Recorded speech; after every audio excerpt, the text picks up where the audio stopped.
going, everybody? Bobby Hilton here from the Boom and Freezer Show. We got Scott Frost and Bobby, along with a special guest, none other than the world famous top professional pool player, Jayson Shaw. How's it going, Jason? I'm good, Bobby. How are you and Scott doing? Doing good, doing good.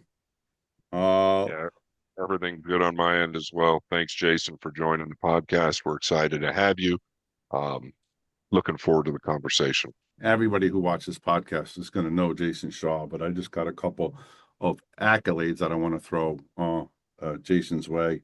And for you guys, give you guys a little information if you don't know all about Jayson Shaw. But he's been playing pool a real long time. And let me get this right, Jason. Was your first win in the WPA World Black Ball 2010? Yes. That was your first big one, right? Yeah, that was, I'd won a few pro events before that, in English 8 ball, bigger events. But that was obviously the big one I always wanted to win. I won World Junior Championship, Youth, Under 21. I did it all the way from the bottom. And then when I finally won that, Darren kind of started playing 9 ball a little bit. So that's what kind of made me switch. Yeah, a lot of people don't know that you actually started with 8 ball, right? English 8 ball, correct? Yeah, I was played that game since I was around like 4 years old. My dad used to be a professional, so that's how I kind of got into it. And yeah, like I said, around 2011, that's when I kind of made the change a little bit. I'm going to read a couple more of your accolades here. Going to need a minute, but 2013 Empire State 10 ball champion, 2014 Turning Stone, 2014 Open State 9 ball championship, Turning Stone 2015 two times back to back, 2016 Derby City Bigfoot 10 ball challenge champion, Derby City 9 ball, Steinway Classic 10 ball, Great Dismissal Swamp 9 ball, Kuwait Open 9 ball championship, International Challenge of Champions. Of course, 2016 was your Mosconi Cup champion, Billiard Digest Player of the Year 2016. And I can go on and on, but I'm going to give you guys just the last couple of the big ones because if not, we'll be here all day. Uh, but of course, he has a world record 14-1 record, 832 balls in a row, 2014 Mosconi Cup MVP, Mosconi Cup champion 2024, Super Billiard Expo 2024, Mosconi 2023, and of course, Hanoi Open 2023. And that's just to say it through. That's a pretty good career already, Jason. You're still not an older guy. You're still a young player. But what Yeah, do you got to say? Jason's career is more like my weekly tournament record. It's pretty Yeah, solid there. it's pretty wild to think that I came over here in 2013. I'd come a few times before that to play the US Open as we had qualifiers in Scotland. And I think the first time I qualified for the US Open was in 2006. And that year I also qualified for the IPT. I obviously know what the IPT was, Scott, back in the day. Yes, sir. So that's how I kind of really got into playing more American pool. I played in the IPT around 2006, and I was only 16 at the time. And I went to London to play in a tournament, and I ended up qualifying. And some big guy came up to me all dressed up in a suit, and he was like, "Hey, man!" I'm like, "Oh, I'm gonna get done. Somebody's gonna kill me." And the guy was like, "You play amazing. I'd like to bring you back to playing this tournament." Obviously, at that time, I was just happy to be playing in anything. But yeah, I got a big opportunity then, and once I'd went to playing the IPT, it kind of opened my eyes a little bit. And then, like I said, I seen Darren coming over in 2009, 10, and started doing really well. So I thought, I'll give it a go and see how it goes. And if it doesn't work out, I can always go back to English 8 ball. But my work ethic and I think the grit and determination, and I know how much talent I have. I just decided to make the move. And sometimes a lot of people are scared to take chances, and I feel in life if you don't take chances, you'll never know. So I'm all about taking chances, and I feel like I took a chance on myself, bet on myself, and just worked hard, and here we are today. Yeah, and I'm going to interrupt there. And Bobby and I both know this is we just kind of run with it in this podcast. We don't really have a big structure, but you just mentioned work ethic. You and I know each other very well. We go way, way back since you first started coming to the States. A lot of people probably don't realize how hard you work and how much you play. This is like a daily thing for Jayson. I'll just say he's more than obsessive, right? And I think that's what it takes in order to be the best of the best or have a record like Jayson has. I can't put into words how much this guy works on his physical health, on his mental health, on his physical game, and everything that he does in between. He's constantly trying to evolve himself and his pool game, which I know of for a fact, and I wish I could put into words how hard you actually work. Yeah, I can, appreciate that, mate. and I could say this, I can definitely say it's safe to say that moving over here to do in the U.S. worked out pretty good for you, wouldn't you say? Yeah, of course, but like I said, Bobby, I'm coming to the States to play in the US Open, and I finished ninth place, and somebody comes up to me and asks me, do I want to go on the road for 3 months now? I'm like thinking to myself, do I really want to do that? But what do I do? Do I go back home and go to tournaments every 3 or 4 weeks? Maybe once every month and a half. So like I said, I took a chance knowing that I had the ability, but it was all about coming and learning the game and knowing that in the first few years, I'm not going to win anything. I might get lucky and win a couple of these tournaments in pool rooms, weekly tournaments, or maybe like the smaller Predator events that were on at the time. But I knew coming here in 2013, yeah, I finished ninth in the US Open, which was an amazing achievement. But I knew I had to work hard at the game. I knew my break wasn't good. I knew my kicking wasn't good, jumping, all that stuff, the whole tactical side and the whole breaking thing. But as far as natural talent and potting balls, I knew it was always there. So it was all about kind of just, trying to get the grind in, get those few years, all the hard matches. I played Earl when I came to the States, a couple of big sets. I played Alcano. I played Boosty. I played them all in Steinway. Steinway used to be one of the best places in, the billiard world, should I say, for action. And I learned a lot from there. And obviously, I learned a lot from Earl. So I got to give a lot of credit to him because without really hanging around with them and being around them on a kind of daily basis in the pool room, and him giving me a lot of advice too. Kind of helped me because watching that guy on TV growing up, and then all of a sudden you're kind of sharing an apartment with a guy is a bit Surreal. wild. Yeah. But like I said, I got a lot of credit. I got to give to him because it's easy for someone of that talent just to not give that information away. But he was happy to give it to me, and I kind of took a lot of it on board. Maybe I'm not as crazy as him, but I think he's gave me a little bit of something. Well, I was just going to mention that, I've been around you since basically 2013, and all of us, we kind of all hung out together, but we all knew outside of you when you were over here with Darren, and then Philip Burford, right? Is it Yes, Burford? me and Phil were here at the Yeah. same time. Yeah, we were all around each other at that time. But and Phil, what a hell of a player he was, Jesus. But anyway, that being said, I think we all knew that you were going to be great right away, right? You just didn't play the American games as much.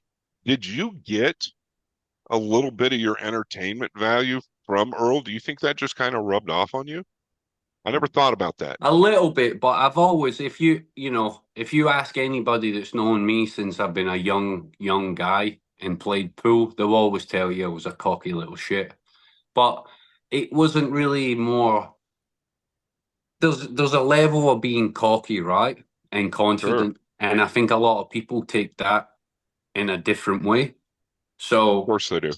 in my eyes, it was more confidence than being cocky. It might come off as cocky the way you're, coming across, but it was more of a confidence thing, knowing that, you know what?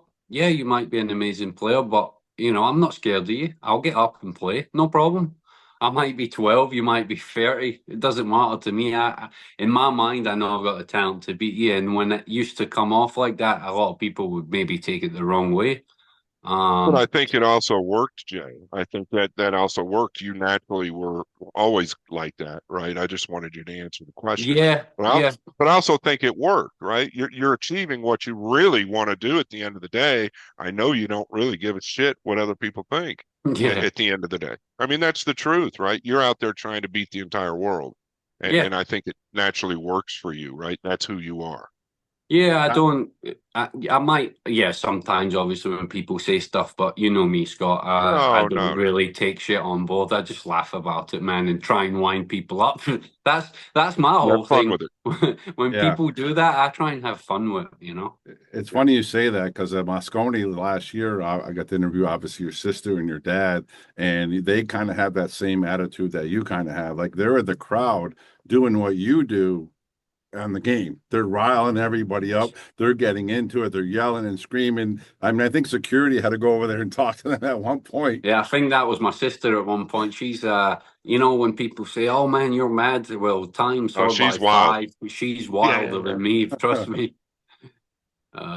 But yeah, like I said, it's all it's all fun and games and stuff like that. I don't really take too much serious in life, to be honest with you, man. You just never know what's around the corner. So I just live my life the way I live it and just try and enjoy myself. I Big think, difference and with sorry, Bobby. I think that you playing against Team USA, let's just call it what it is. You playing against Team USA, but living in America, I don't think a lot of people have really gotten a chance or given themselves a chance to get to know you outside of sometimes even that arena, whether they see you on TV in that arena or they're in person in that arena. If they got to know you for 10 minutes, it's pretty much a wrap, right? Yeah. Yeah, yeah. So I, in my personal opinion, I think, and people know it, whether they like it or not, I think what you're doing is the right thing. think a big part of it too, Jason, is because it's called cockiness, like you were saying, but you can back it up. That's a big difference too. You can win. You're a winner. You win the matches. You can have that confidence or cockiness, whatever you want to call it, and you've always been able to back it up. I think that is the difference too. Some players are cocky that don't have those wins under your belt. Yeah, he's Yeah. confident though. He tries to make a point that it's not uh cocky, right? I think I always kind of got blamed for that as well, but I was just ultra confident and it came out kind of at times looking like I was really arrogant. Yeah. That's how the pool world perceives a lot of things that pool players say. They take things that players say and try and make it something bigger when really it's not, man. At the end of the day, we're all out here trying to win, right? All the top guys. That's what it's all about. We're not rocking up to tournaments thinking we're going to finish second and be happy. That's not what it's about.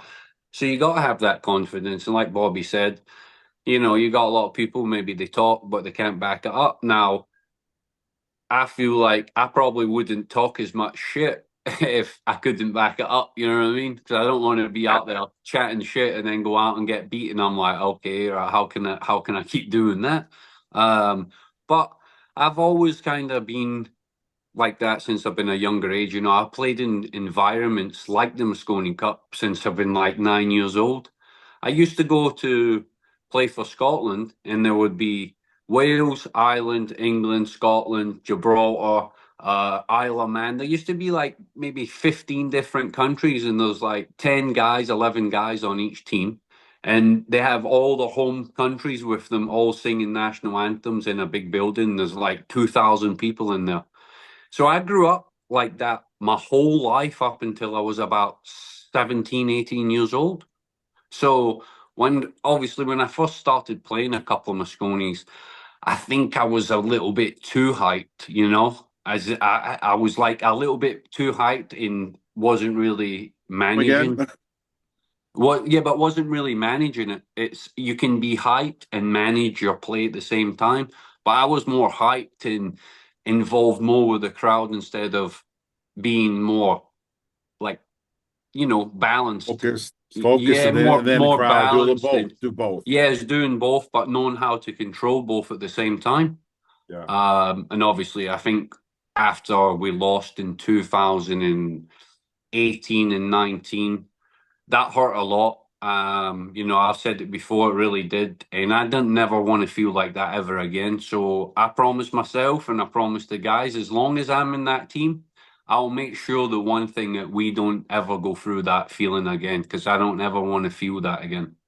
And I think over the last few years, we've really proved that we don't want to be in that situation again.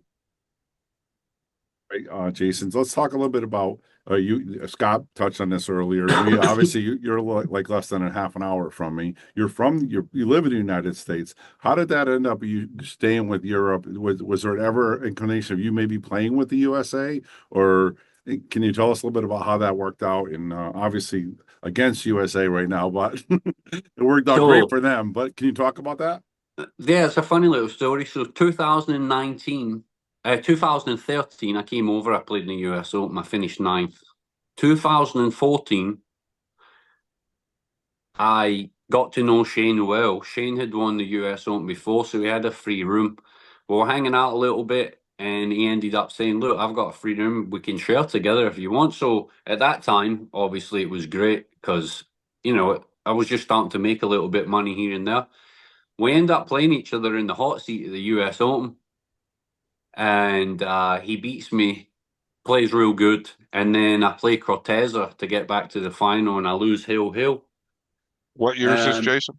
2014. Right. So then 2015, I finished fourth place in the US Open. I lost to Bergman, hill again. It was like it was a weird thing that kept happening. Was it 2015? No, I lost to Chang Hill. I lost to Chang Hill. And then 2000, that was 2015. So I was thinking I was going to get picked for the Mosconi Cup, and I didn't get picked. And we were sitting in the crowd watching the final, was it? I'm sure it was the final. And Nick Vandenberg was sat next to me, and he got a message saying that he'd got the last spot. And obviously, I was fuming because I'm thinking, how have I not got picked yet? I've been like almost there every time the last few years. So I said, if they don't pick me next year, I'm going to play for USA.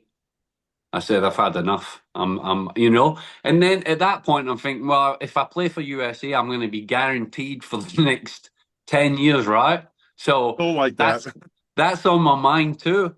And then 2016, I probably have the best year I've ever had in my life. Won the Challenger 107, Champions. you win 174,000 in 2016. That's a Yeah. long time ago. That's a lot of money. Yeah, it's a Yeah, lot of money. yes. Yeah. So yeah, obviously that, and then I'm thinking to myself, well, I'm gonna get in the team, right? I was guaranteed I'd made the team by points, but the year before, when I didn't get in the team, I went to Vegas at the Tropicana it was at, and I watched, and I thought to myself, I'm going there to watch because there's no way that I'm not getting in the Mosconi Cup next year. I'm not. It's just not happening. So I went and watched, and once I went and watched, I was like, "There's no way You're I hooked. can't You're make hooked. that. I've got to." So, like I said, I went and probably had one of the best years I've had, and just just an amazing thing to play. Obviously, first time in London in front of the home crowd, but yeah, I was all willing to do that and play for the US, no problem. Like I said, I was living here. I was spending a lot of time here. Maybe it would have been the right move at that time, just as maybe being here all the time and living here might have been a little bit easier on me instead of traveling all the time trying to make points for the European team. But yeah, 2016 had the best year ever and eventually got picked. And then when that was picked, I kind of was like, well, I can't really do it now, right? It wouldn't, It's over. it Yeah. wouldn't be a good thing for me going back home. I can tell you that. You touched on something, Jay, real quick. You said you went and watched the Mosconi Cup the year prior, right? I know you do this, and I'm not trying to get too far up the subject. I know you did this, but I also know you do this in your career. I did it. It was very painful. But when you lost a match, if you had any way to watch that match, and this is kind of more for the amateurs out there and maybe for the younger players that are coming up, of course, it's extremely painful to lose a semifinal, to lose a final. I know you do this because of who you are. But one thing that I would recommend for people out there is whether you like it or not, go back and watch how, especially the more painful it is that you lost, go back and review what happened. Go back to that same event, revisit that moment and try and figure out what happened, maybe make you hungrier for the next event. But I think that's a good point that you went there, you got a taste of it. You realize that there's no chance on earth that I'm never not making that cup Yeah, again. yeah, because I've been so close to getting picked, and then I was like, I'm so close and I've not been picked. It's going to happen soon, so I want to experience it and be there and just feel that atmosphere. And when I was in the crowd, it was weird. Um, I felt more pressure in the crowd than I did being in the actual arena, which was strange because every shot your hands are sweating. You know, you is the guy going to make it? Is he going to miss? Is, you know, when you're in there, you can control it, but you can't control it when you're watching. So it's more, you're more on edge a little bit. You're more, your adrenaline's more pumping and stuff like that, which sounds weird because obviously being in the arena and on TV and playing, you would think your adrenaline would be crazy, but you can, you know, you can handle it a little bit better as of being in a crowd with like 2,000 screaming people. Completely different Um, watching versus playing, right? yeah, it's funny you say that, Scott, because I just watched the match back from the Hanoi Open and I lost 11-10 to Copigny. And I was watching that match back and I'm thinking to myself, how did I lose this match? How I played unbelievable. I was ahead the full match. I was up 9-6. Yeah, 10. Was it race to 11? No, it was race to 10, wasn't it? Yeah, it was 10. I lost 10-9. Yeah, I was up 9-6.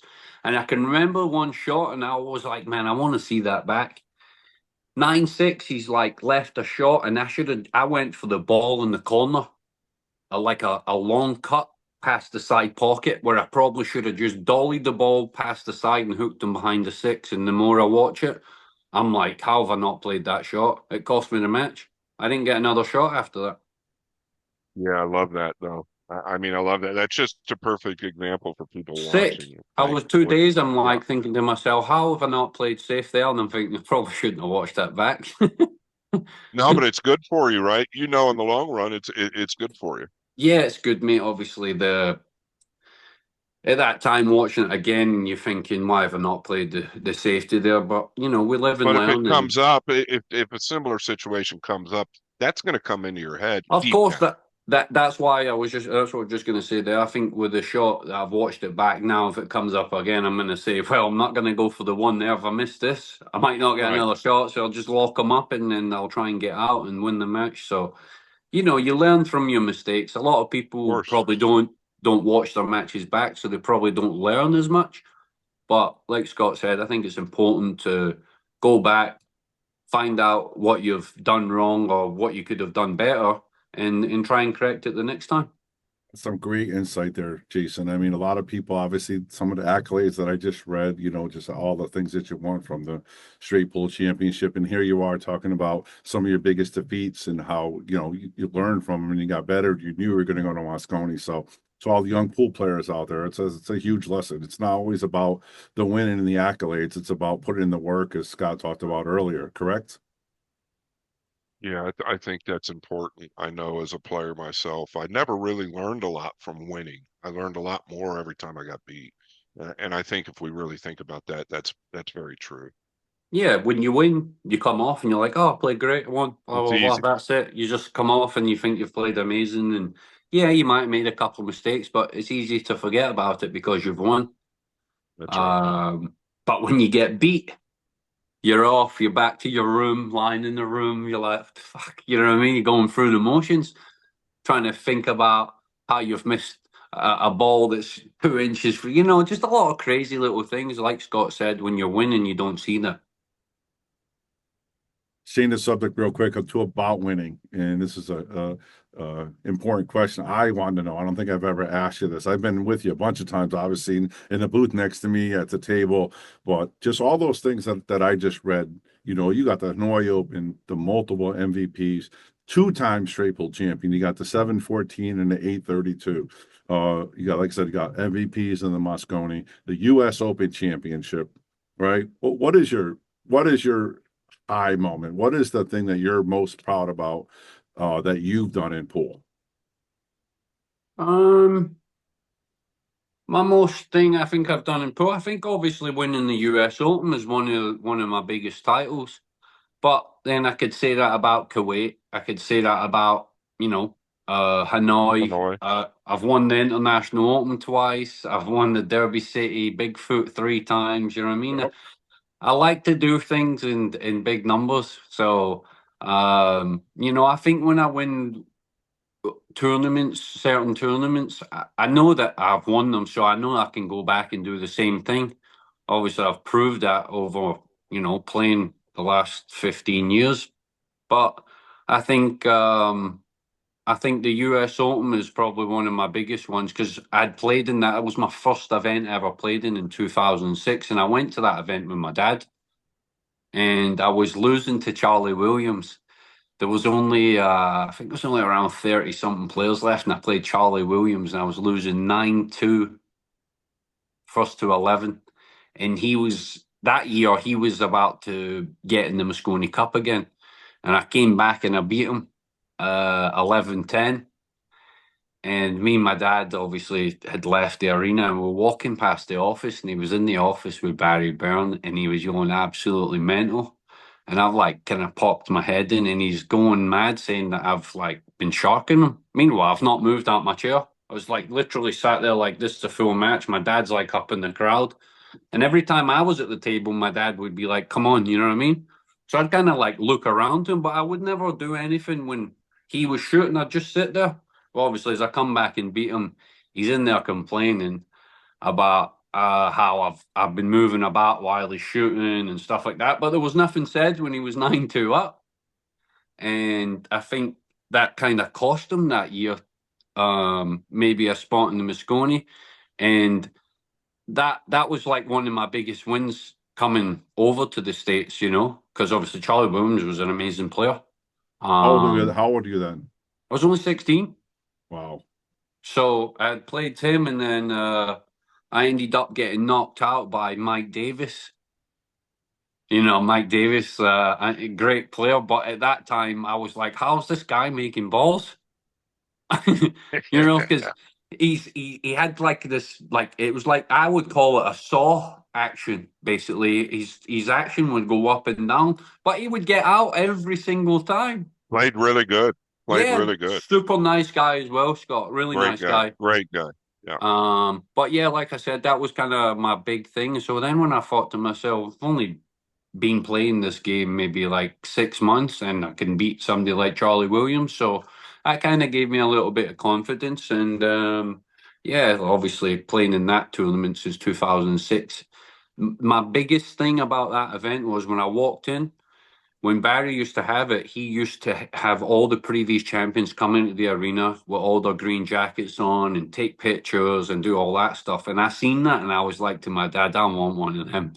I want one of them. I'm telling you, my dad was like, yeah, maybe if you keep playing, you'll get one. I'm like, I want one. I'm going to get one of them. And I was So so Jayson, close. sorry, go I ahead. was so Finish. close for like 2 or 3 years. And then 2017, I played.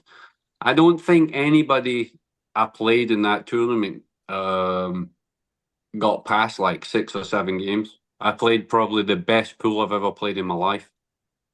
Do you think what tournament do you think is was the toughest for you to win? I know coming as a player, they're all very similar when they come to majors, but Um, which one did you really want the most? It sounds to me like it was really that tournament, the It US Open. was the US Open because I'd been so Yeah, close so many times, Scott. I kept losing hill when it yeah. got down to like the nitty gritty bits, and I wasn't doing anything wrong. Just I played Shane in 2016. I finished third place in 2016. 2015, I finished fourth place. 2014, I finished third place. 2013, I finished ninth place. So I could All have won over. the US Open like 4 times. I'm thinking to Yeah, myself. yeah. Um, And when I played Shane in 2016, I was up 5-0 in the semi-final to play Chang. Gone to the toilet, took a timeout, come back, broke dry. He won a couple of games. I got up, and then he ended up coming back, and it was 9-9. He broke, ran out, and then broke and made the 9 on the break. And I was so sick. I went away from there, and I'm not joking you. I had the diamond table at US1, and I was there every single morning from 8 o'clock till 3 o'clock every day. And then at night time, I was going back there around like 7 after I'd got the kids, and I was going straight back, and I was staying there till like 1 in the morning, and I was just playing constant. And on my mind was US Open, US Open. That's all I had on my mind. That's a all great I had. That's a great story right there, because that really was my next question to say, Jason, how did you go from getting so close every single time to finally getting over the hump, and obviously then just from there just start snowballing? But I think you just answered the question. You just had that determination, right? We just started playing, and you're like, you're going to win. Yeah, it was more about, I know I was there and I was that close, but I couldn't do anything about it. It was just the game. It was making that, I wasn't making mistakes and giving the match away. It wasn't like I was dogging it and losing the match. The game was just the way it was. The guy would either break and get out in the last game, or I would break and have no shot and push out, and then all of a sudden they would play a good shot and win the game from it. And I'm saying, I'm so close. I got to keep going and going and going, and eventually these small roles will change, and that's what pool's all about. You can be on a bad run for a long time, and not really playing bad, playing good, but the game doesn't allow you to win sometimes. That's just how 9 ball is, and I think a lot of people don't see it like that. A lot of people see you losing and they'll say, "Oh, he's not playing well," but then when you look back at it and you think, "Well, I've just played the last 3 or 4 major events. I've been in the last 16 every time. I've been in the quarters. I'm right there, thereabouts. I'm not really You're doing too talking much." as of late, right now, right? Yeah, yeah, that's Of what I'm course, saying. yeah. You're Yeah. right So there every time. he Like if you played look, when you played from here at last the year. Sorry, McDermott Bobby, go Open. ahead. Sorry, yeah, when you played here at the McDermott Open, you came in, I think, third, fourth, or whatever. You were playing great. You had Kachi 7-5. You so I I forget what actually had him happened. 9-5, Bobby. 9-5. I don't I remember. had It was him a scratch. 9-5, and he broke. He broke off, landed on the bottom cushion. 2 ball was in like just off the rail on the side, and the 9 ball was like way up in the middle of the table. And he fired in a long combo, dead weight, and then That's ran it. the match out. Yeah, that was it. I That was was commentating unbelievable. it. I It was was commentating. sick. It Yeah, was so Unbelievable. sick. And then I played Bosnia, lost in the last 16 to Filler. He played good, obviously won the event, played amazing. Then I played the PLP. PLP. I played really good there too. Finished 5th or 6th, I think. And then I've gone Yeah. from there to the UK Open. I finished 5th at the UK Open, played another good tournament. Played the Mosconi, played amazing. Played in Hanoi, played amazing, lost 10-9 in the quarters. US Open, I finished in the last 16. The year before, I was in the quarters of the US Open. I won Hanoi. I've been there. I've been right there every time. Yeah, whenever you're in the final 8, you've got a legitimate chance to win the tournament. Yeah, Especially when any time you're in the final 8, you've got a legitimate chance. Not specifically you, but any top player yeah. has a real Anybody. good chance of winning the tournament. And that's It, just what's been happening to you as of late. I played the UK Open there. I was playing amazing, and then I played in the quarterfinal. I didn't really play bad. Just the balls weren't running for me, and obviously Jonas played real good. Broke and run a lot of his games. Every time I broke, I was pushing out or couldn't see a ball, and that's just the nature of the game. Sometimes you'll be playing amazing, and you break and you won't see the one, and then your opponent breaks and sees the one 3 or 4 times, and that's really all it comes down to in this game. It's fine margins, and really, it's just all about the break sometimes. Let's change gears again a little bit here. Let's talk a little bit about your straight pull titles. Let's talk about, first of all, touch a little bit about the 7-14 one. I mean, that was obviously real important to you because you obviously broke the record of 600 and something. I forgot what it was, but I mean, you got 714, and then you had a little controversy. People were saying, "Oh, you only had 650, 660, 669. Listen, 669." Yeah, I, and let's I talk a little was, bit about that, and then talk about the big one, the 832, which was beautiful. Everybody saw that, but let's talk about both of those. all right, Jay. I'll tell you something about this. So when the world record was set right by John Schmidt, John Schmidt set the world record of 500. Was it no 626 he ran? Yeah, he beat Mosconi's. Yeah, finally Right. He after beat Mosconi's by one. yeah, No, 100. 100, 100. Yeah, Right. 100. Yep. Which is, amazing. Now he was one of his biggest followers and he always wanted to beat that record, right? He tried for many, many years to do that. Finally he beats it and doesn't want to show anybody. So he wants to do private viewings now, right? That's fine if you want to do that. So all of a sudden his run gets all clarified and it's in the New York Times the next morning. The very next morning. So his video gets clarified. It's all good. So I do the run. I'm about to, take it and try and get it, seen by the BCA and stuff like that. So Bobby Chamberlain has spoke to them and they're going to meet up.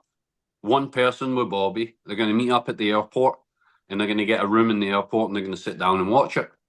So Bobby shows up and they show up with 6 people. All different people. 6. I thought it was 2 people. 3 guys that are good with computers, and they had to get a room in a hotel that had a 75-inch TV. Now, the run took 2 hours and 39 minutes. They were in this room for almost 9 hours. 9 hours. Basically, went through every single little shot, trying to nitpick. Oh, maybe he touched this ball. Maybe he did this. We'll have to watch it back. Now, when they left that room, they had already said to Bobby that run would be 7:14 and it was good. It was set. Now, remember this, there was only supposed to be one guy showing up in Bobby, so there'd been 2 people in that room. Now there was like 7 people in there. Bobby said, I felt like I was going to get done in. He said, that's how crazy it was. He said, they were all against it. He says, and when they left, they shook my hand and said the 7:14 was confirmed. He says, when they left there, they went away and put a second committee together. So they went away and put people like Ed Ladawi, Pat Fleming, Dustin Holman, Bob Jewett, who else? There was like 7 or 8 different people they'd put in a committee and try to do another one. Meanwhile, when John Schmidt's done it, only one person watched it, and he did it off a phone. So there was no overhead camera, no side camera. You can't even see him racking the balls. And his video was fine, right? So there was nothing wrong with that. Right. So all of a sudden, they've come back and said, "Oh, he's did this," and we've looked at it and all that stuff. So I've turned around and said, "I want his video reviewed again."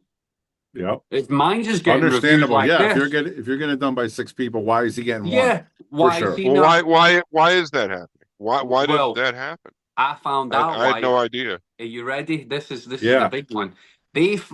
The night he did the 626, within the space of like 12 hours, it was already in the New York Times. So all of a sudden, how can they now go through a video and something says, "Oh, the run's not legit," and then it makes Pool look really bad, right? It would make a black eye on the game if all of a Right. sudden his 626 and controversial and something's happened in it. I'm not saying there's anything happened in it. Might have been, might not have been, but how can you see someone racking like this, but you can't see nothing going forward? At least from an overhead camera or a side camera, you can see if the balls are being racked higher. The spot stuff Everything. for sure. So we went through all this and we tried to fight it and whatever, and then finally said, "Oh, we're going to award you with a plaque at the Hall of Fame dinner at the International Open." So when I've showed up, they've gone, "Look, we're going to give you this plaque. It's going to say 669 on it, but we Wow. don't. You're going to go up on stage, but please don't like go off." And I'm like, Oh, Wow. I'm definitely going off. Are you mad? I'm like, Can you where's the imagine mic? telling Jayson Shaw, don't go Yeah. off? I'm like, where's Well, the mic? after all that, And after all that work, Mike Panaz was like, Jay, you know what I mean? Just, and I'm like, listen, it's not my moment, right? It was who was getting inducted that year? Who irrelevant. got- I mean, really, whoever was Yeah. getting inducted, it was Whoever was their getting moment. inducted, I They felt deserve like it. it was Yeah, yeah. wrong for me to go up there and say anything, right? So I Sure. went up there, I took it on the chin, like a Wow. man. I really went up there. I was up there, man, and I was like this close from just ripping everybody. And I was like, okay, I can't. I says, I'll get my moment one time. I'm gonna get that moment to be up there. I'll get a green jacket and I'll get in the Hall of Fame one day. And when it's my turn up there, then it can be me to speak. But it wasn't my night, so I felt it wasn't good to the guys who were getting inducted. So I never really said anything. Took the plaque and whatever. When I went away from there, I was so sick, and I'm thinking to myself, went all the way down there, grinded my ass off to do this, and now I'm like getting it basically took away from me, right? So I'm thinking, I know I can beat the record. I know I can do it. I have it in me. I know it. So I've been for months and months. I'm thinking about it. I'm thinking about it, and I'm like, I'm going back there. I know I can do this, and I really just wanted to do it so I could stick it to them.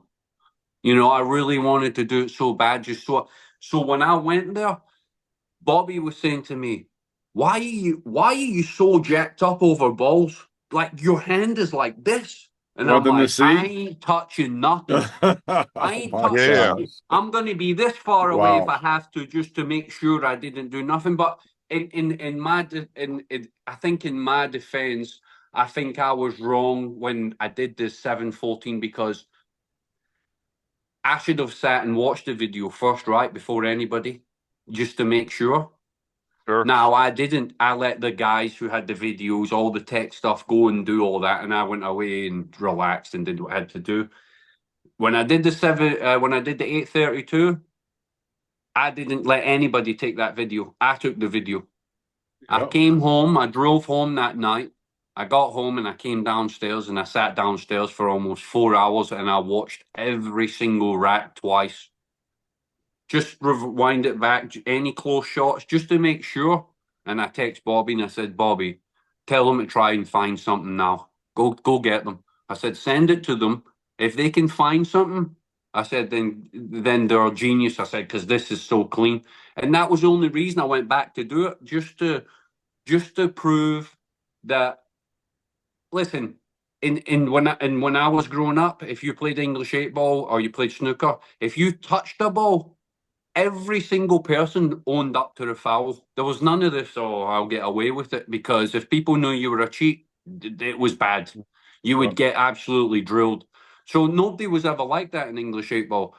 If I felt like I touched a ball or I did something, I would have looked at Bobby and been like this, because there was many times I'd been on like 200, 150. And Bobby always said to me, if you touch a ball, just carry on. And I'm like, I can't do that. How can I run 200 balls, know I've touched a ball, and carry on? But in straight pool, you carry on because there's some certain rules here and there. I don't know all the rules at that point, but Bobby said, you just carry on. And I said, Bobby, there's no way I'm running 200 balls, knowing I've touched a ball, and carry on and then run 500 and it's in my mind. I said, there's no way. Well, you're probably never gonna, just being honest, you're probably never gonna run another 500 knowing that you touched a ball, No right? chance. Your mindset's already fucked. To be No honest with you. chance. I just Yeah. raked the balls and he kept looking at me. And I'm like, Bobby, I can't do it. I can't run more balls knowing that I can't do that. It's not in me. I really don't have it in me to do that. So when I went back, I just made sure that I was so far away from everything and I was so far up on my bridge. Like if I was over a ball like that, I'd make sure I was doing it like that. You know what I mean? Just to not have any controversy, because you know what people are like. People like to get involved and then they start slating you and saying you're a cheat and you know what I mean? Like, Yeah, yeah, yeah. Bobby, We're gonna get Bobby, into that a little bit too, this but this is crazy. So Jason and I were talking at one point, and I got to review it. I think because we didn't know, Jason didn't know if the BCA was gonna going to review it, maybe take it in, whatever the case. But there was 10 people that had to review his video, and I was like the last of the 10. I'll tell you what I should have done. It took me forever to review this video, and I sat right here in this very room, right here at this very spot, and I was there all night long. What started to blow my mind, and I don't play straight pool, right? I think it's a great game and I'll play it, is how many freaking times he was jacked up over balls. I'm telling you, like Jayson probably has a better idea, but I would think it's close to 100 times that he was elevated over a Easily, ball. easily. Yeah, insane, insane. Like that just to me is absolutely crazy. If you nick a ball, if you feather a ball with your finger, it's a wrap. It's over. Yeah. All that work is for naught. Just crazy to me because once you sit there and review that and rewind it, and I did many times, I'm like, God, he is so close to those balls. It's absolutely amazing to me to be able to do what you did there, 832. Wild, Two man. times too. He did do the 714, and I was at the party. I believe that 100%. I didn't see the video, but No. I Yeah. was at the party. That was amazing stuff even before. But I got to touch base, tell a quick story about Jayson. So when he won the 714 the first time, he was on his way home. And I remember I texted him for something, and then he said, "I'm going home" or whatever. Then he turned around, right? You went turned around, and you Yeah. went back to take the record. Mind you, I saw the pictures of your hands. If you guys ever played pool, you guys obviously played pool. This man had blisters on his hands from playing pool. Yeah. That's an unbelievable, and he had the drive to go back. So tell us a little about that quick story, because that blew my mind. It still does to this day. Well, at that time, I was there 4 days. I think the first day I went, I ran over. I'd never played straight pool like that before, right? Gone in multiple runs. I'd never did that. I played a couple of straight pool events here and there. I've gone there. The first day I've ran over 255 times in the first day. And he's saying to me, "You sure you've not played straight pool?" And I'm like, "No." I'm like, when do I play straight pool? And he's like, "Well, you seem really good at it." So first day goes past. Then I start hitting like 300, 390, 402. And I kept getting stuck on balls, or I would like get a bad kick and scratch. And I was going through it, man. And the fourth day I was up. What did I run in the last day? I think I ran like four. It was like 492 or something, and something weird happened. And I was like, right, that's it, enough. I'll come back another day. I was just beat. So I go to eat food and that, and we're talking, and he's like, man, and we had this conversation many It's when the times. cue ball actually went down into the corner and you almost scratched through all the balls, I think. That's what happened, I think. Yeah. Anyway, So yeah. we're sitting there, and he's saying to me, "Jay, think about this. How many times have you been in there and you've ran over 300?" He says, and then something weird's happened. He says, and then the next inning you've ran another 300. He says, take that mistake out and put those two together. He says, and you got 700 right there. So I'm thinking to myself, he's not wrong. I've ran like 300, something bad's happened. I've ran 250, something bad's happened. I've ran another 250. I'm like, if I just, something bad doesn't happen, I can get it. So we're eating food in that, and I get in the car. I've got the car all the way back, feet on the dashboard and that. And I look down, it said like 4.5 hours. So I look back down, it says 7 minutes, and I'm like, huh? I'm like the GP, and she's like, we're going back. She's like, you want to go back, right? And I was like, yeah. And she's like, you can do it. You know you want to go back. And I'm like, Oh, that's oh. awesome. So I'm like, and she's Amazing. saying, you're so close. And I'm like, yeah, but and Bobby's like, if you just take, so then I started thinking, I'm like, right, okay, we'll stay one more day. So we end up staying. I go to the hotel, check into a nice hotel. I actually checked into the Ritz, like 320 a night. I thought they've got a sauna, steam room. I'll just go there all day, chill out, take a couple of hours nap, and then I'll just go back and play all through the night. You know what I mean?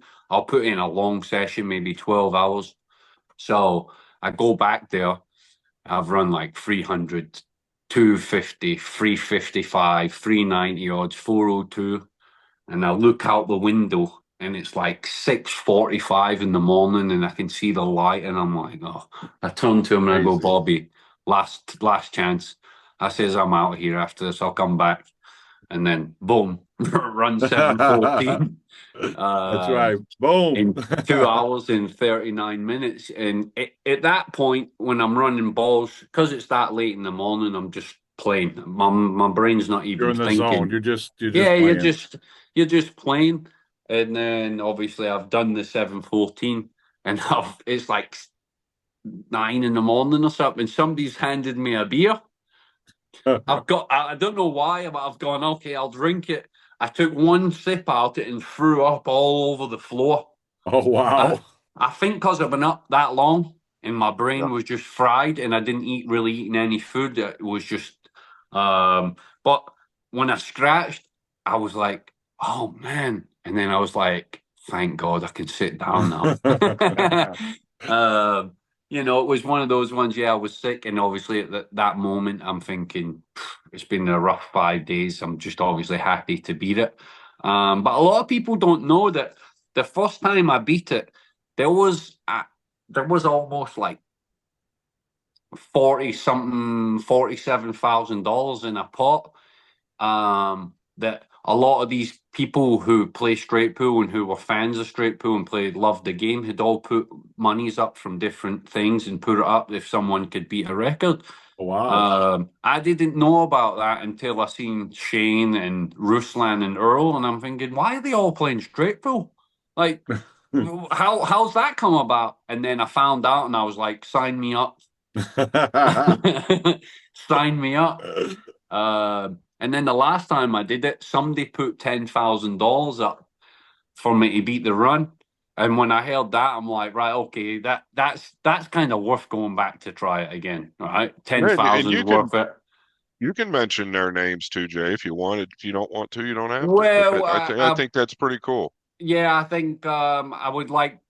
I Yeah, I it's don't want to fine say if it. yeah, yeah, yeah. He's No, really well known in the pool world. He's a big pool yeah, lover. He's at most of the events. I just don't know if he would want me to say that. yeah, But yeah. I would like to thank him for doing that, and I think him doing that motivated me also a little bit more to go back and prove that the first time wasn't luck, or it wasn't like I tried to cheat or whatever people think, whatever they want to think, but it's absolutely insane. Like I said, in the second time I'd run a couple of hundred balls and touched a ball, and I just wiped the balls, and he looked at me like, "What you doing?" And I'm like, "Bobby, I Yep. touched it. I ain't carrying on. I'm not doing it." Well, I think you're designed for the game. I've said that. When I say that, what I mean by is your mindset. And Bobby just touched on it. Your mindset, you have the ability to get into this zone, but we've all been in that zone, but your zone just doesn't stop, right? And I've seen you do it a bunch of times in different sports or in different Yeah, games. But you're able to just kind of drift away and you don't use any energy, which is crazy. Like you can see it in your body. You're just kind of flowing around the table. You're never jolty or quick or like slaving over a ball. And I think that's massive when you start to talk about 800 balls when you're running them. And the short amount of time you do it is absolutely It's mind insane. blowing. It really is. It's insane. And I know, and I will say it right here. I've got a big pile of cash right back there somewhere. I'll put all of that cash up, and I know he'll do it for me. I know he can beat 1,000. I know he can run 1,000. He's just waiting Yep. for that time. He's Yep. just waiting for that time. He can do it when he wants. He could do it Do you tomorrow. know what's funny though? People have asked me when you're gonna go do it, and I said when someone else comes around and tries to do it somewhere else or set something up, then I'll be hiding in that room. And I probably won't do what we did the last few times and let it up on Facebook Live.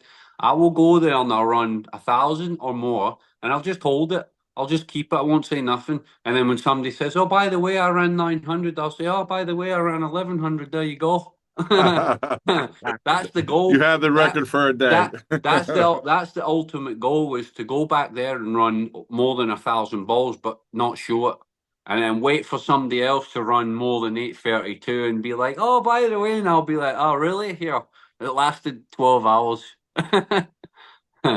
But I don't think there'll be anybody trying it anytime soon, because you need something to do it for. You need to be you can't just go there and run balls and be like, oh, I'm there just to beat the record. You Motivated. need a Need little bit of motivation. You need motivation. You need a motivation. little bit Yes. something on the end, dangling a little Yep. carrot just to get you going. Great. Yeah, I think there's a lot of motivation though in trying to get that record in. And I noticed that right after you won the first record is like I said, I started seeing people playing straight pool. I've never seen Lucas was practicing straight pool. I know Earl obviously always still does, but you see him saying he's running more balls. So you did something to bring that sport back a little bit. I don't think it's got to the next level where everybody's playing it, but you definitely did a little something with that for sure. Yeah, definitely. A lot of people that played straight pool thanked me for, trying to bring the game back and showing a little bit of light to it.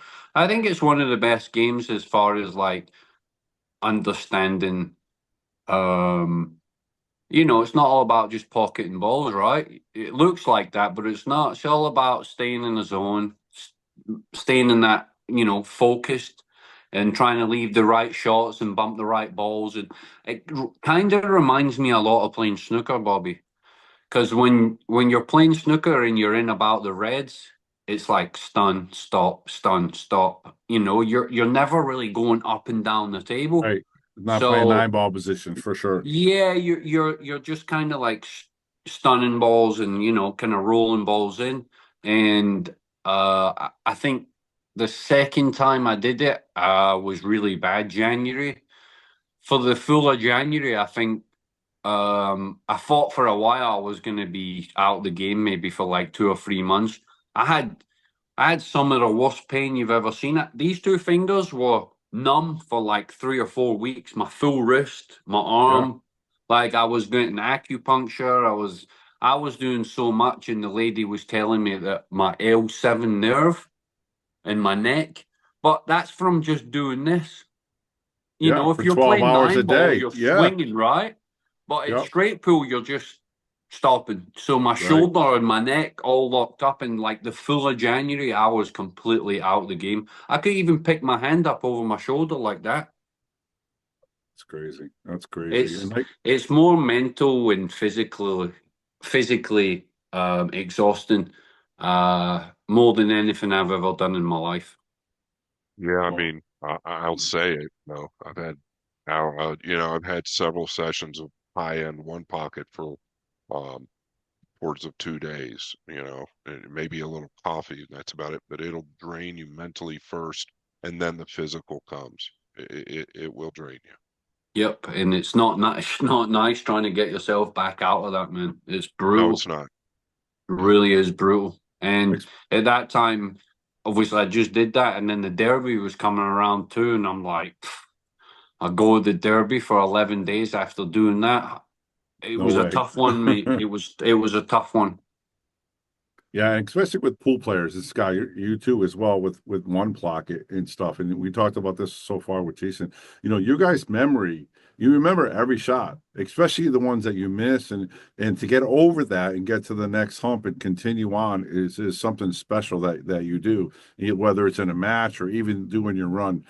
How do you do that to overcome that mistake that you made or the bad roll that you made? Because like I said, your memory is just you're talking about shots from 2016.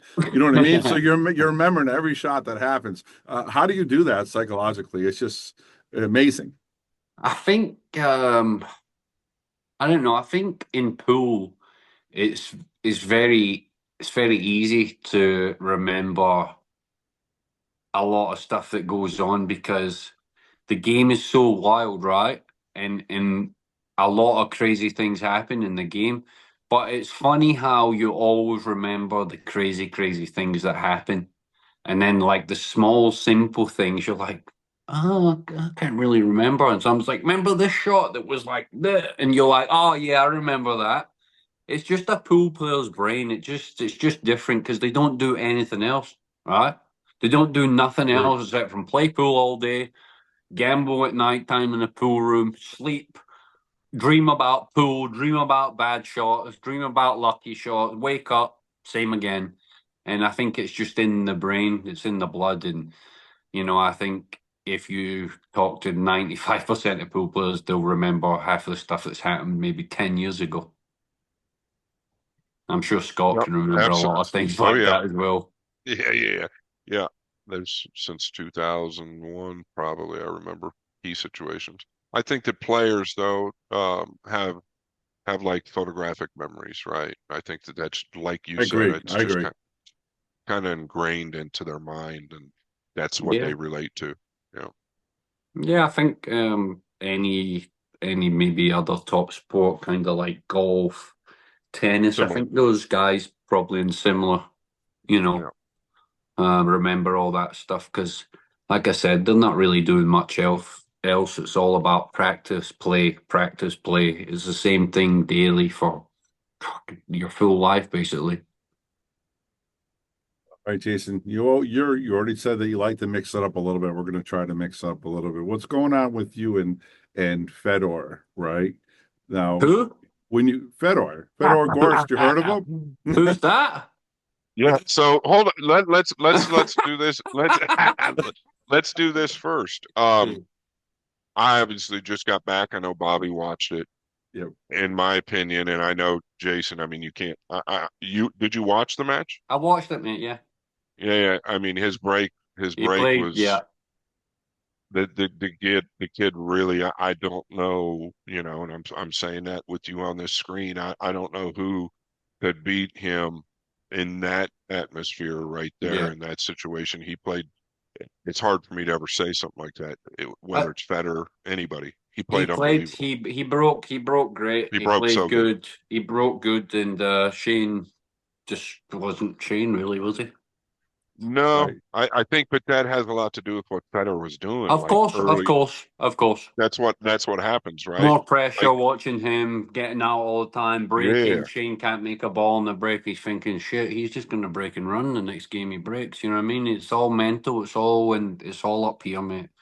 that's right. Um, So I I want will to talk. say, I will say this though. Obviously, watching the match for 3 days, obviously Fedor broke from the same spot, broke real good, played real good too, played solid, and obviously Shane broke terrible. But for someone of his caliber and the amount of matches he's played and how long he's played, I don't understand I already how you know what can you're be gonna. so stubborn, man, and not move the cue ball. How can you break from the same spot for 80 games or 78 games, whatever you want to call it? More than that. More Yeah, than that. more than that because he's broke dry a lot, right? But how can you stay there knowing that you know that these balls should be going this side? They're coming this low, so the only way to make that happen is going more there. Inside. Yeah, you go more, right? So all of a Yeah. sudden, he clocks it when he's down like 30 odd games at the end. And I'm thinking to myself, how come you've not seen that like after the first day? Surely he went back to a room and watched a little bit and said to himself, got to move the cue ball a little bit here. But he just was watching how he was breaking and was trying Well, to follow him. that's exactly right. That's what I said in that It's post mad, recap. Like I could see mad. it right there. Like he was so involved in what Federer was doing that like he didn't even pay attention to what was happening when he broke. And of No, all people that do that, Shane's like the best in the world to make those adjustments. He did 100%. he's the best in the world to make those adjustments and never made that adjustment. I Not was one, not befuddled one time. Well, he did at the end, but it was at too the late, end, man. but it's too late at that Yeah. point. And then he started executing at that time, and I don't even think he recognized that he was making the balls on the side once he No, he started was doing more he was more looking at the one hanging up because he was like, man, why is the one keep going? And he wasn't even looking at those balls. it. No, yeah, But yeah, obviously Fedor played an amazing set there. I think Shane's, he's still got it. He's still, he's still there. He's still an amazing sure. player. He's a champ. You know what I mean? You never lose that, no matter what age you are. He's not even that old, man. He's like what 40. 41. 41, I think. Big deal, man. It's nothing. It's nothing, man. Look No, at guys like Niels and that. You know what I mean? And they're still there, man. Ralph, all those guys are Ralph is still killing it, there. right? Yeah, Yeah. they're all I still there. I think he'll be all right, but kind of I think Bobby, where were you going with this Well, I topic? mean, I was just going to talk a little bit about Jayson always seems to be goating Fedor a little bit. Remember back at Mosconi when he had the Fedor pictures on his Yeah, face? I'm just in a wind-up. I like it. I'm a wind-up guy. It's I love it. It's awesome, And then I want to just talk a little bit about social media and your guys' mindset. Like you talk about, the match that happened, the $100,000 match that Scott just talked about, and the social media. How do you deal with all the criticism from people and what they say? Like you can say one sentence in a post, and man, they're going to take it and run. And I think some of it you do on purpose, but sometimes Of they just course. take the ball and roll it. It's just unbelievable to watch. It's like I'll tell lighting a you what. bomb. I'll tell you one thing that have been going on about. All I see is Shaw's scared. Shaw's scared. Shaw's scared. Oh, Shaw don't want to play Fedor. He's scared.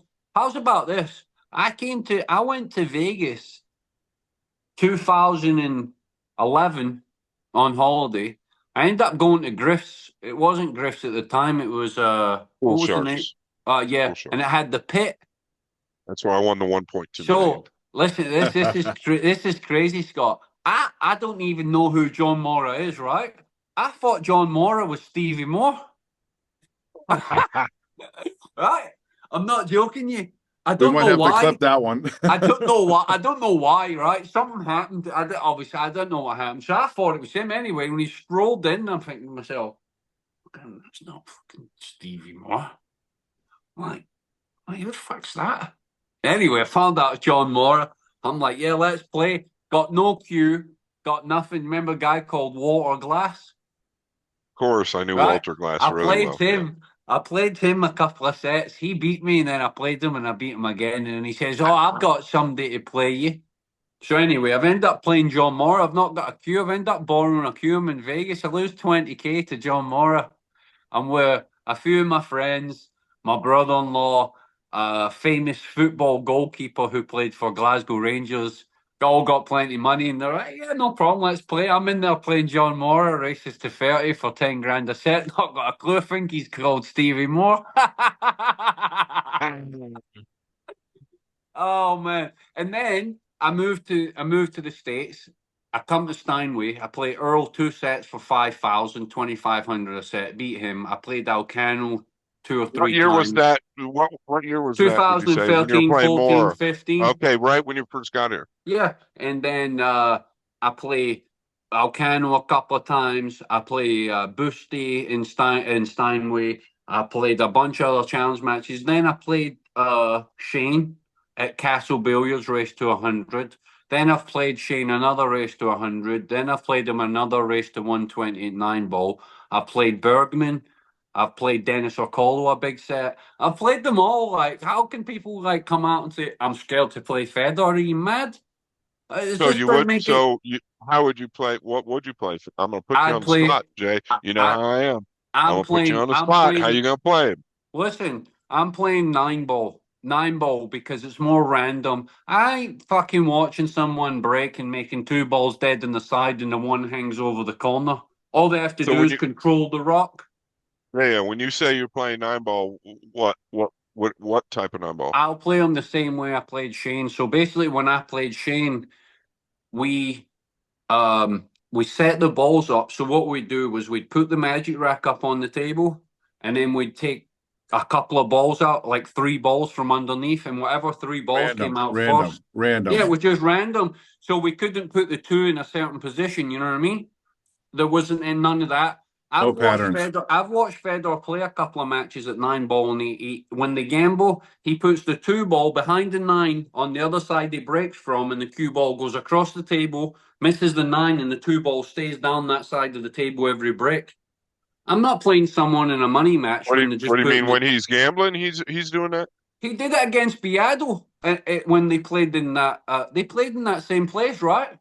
Yeah, but to his defense, did they have a rule like that they couldn't do that?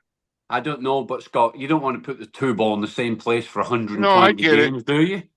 No, I get it, but if they don't come up with it, Yeah, if they don't come up with that, but who's not going to do it? I'm not sitting there and watching someone put the balls in the same order for fucking 120 games. I'm not doing it, mate.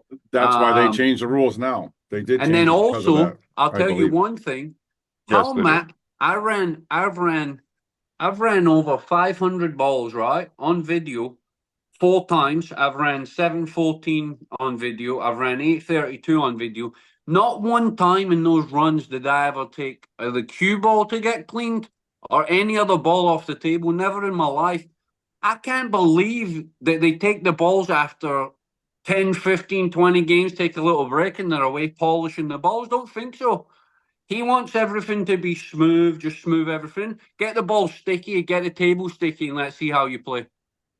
I Sure, played, and listen, I'm not disagreeing to that, I but played, once again, there's two people involved in that negotiation, and either Shane soft or he wanted the same thing. I played Shane right last time, and it was race to 120. We played, and I rocked up to the place in, is it San Antonio? What's the name we played in? Benito. Benito's, yeah, I've talked What's to the name of Benito. the pool room? Max Smoking used to go Fuse, there. smoking. I Yeah, can't remember, something like that. good We guy, got real when good we guy. got there, the table that we were playing the match on, Scott, they had a couple of people play on the table like a week before when obviously it should have been brand new. The table was wore in. So when the ball was on the side rail and you would just nip the rail, the ball would just jaw. After I watched Shane practice, man, and as soon as I seen it, his eyes, he was like, man, these pockets are, and I looked at the cloth and there was like a couple of beer stains on it, and I thought, you got to be shooting like straight, right? You got to be Yeah, shooting straight. There ain't no like nicking the rail and yeah, bobbling and falling. sliding There was in. none of Yeah, that. So I I think remember when you're, every game of that match, by the way. I think when you're gambling, right? I think when you're gambling, yeah, you want the table to be a new cloth and that, but when the conditions change and it starts getting a little bit bouncy and it gets a little bit grabby and that's how it's actually supposed to be, man. It's supposed to be able to get in that nitty gritty and try and control the bounce, and maybe it's coming off a little bit different. Maybe the rails are bouncing more than normal. That slide is not there, so when you kick two rails, you gotta be going a little bit more. You know what I mean? Yeah, but I think it could have worked the same for Shane. I'm I'm not. just I'm not saying, you saying know what that. I I'm mean? not saying that. I'm not saying that. I'm Yeah, saying if I play their match, whatever happens in their match, but if we're that playing, ain't happening. no, I You're want the saying. table. I want the table to be, yes, a new table, but I don't want to be cleaning the balls with pledge and getting them all nice and slidey and all. No way, no chance. Scott, Scott, look, when you look. gambled for big money and played big one pocket sets, you cleaning the balls every I was couple of just going to games, ask him that, Jay. huh? I was just going to No say that. way. How many You times Of know that. course not. did I You Scott wanted have? them. know you I know How wanted that the many if a times, pockets guy Scott? How smaller. many I wanted times? How many times? you I know if wanted a the guy pockets is smaller you know if a guy is and the is balls dirtier. struggling and he doesn't understand like he's used to slidey pockets and just dollying balls Of in halfway course, down of and all course. that. When you start making it where the pockets are tight, the rails are playing a little bit bouncing out, you have to be playing real good. You need good shape, you need good shots. You can't just pound the ball in and come two rails back to the middle. You got to be Right. playing smooth, man. You got to be playing good. You got to be hitting the ball good.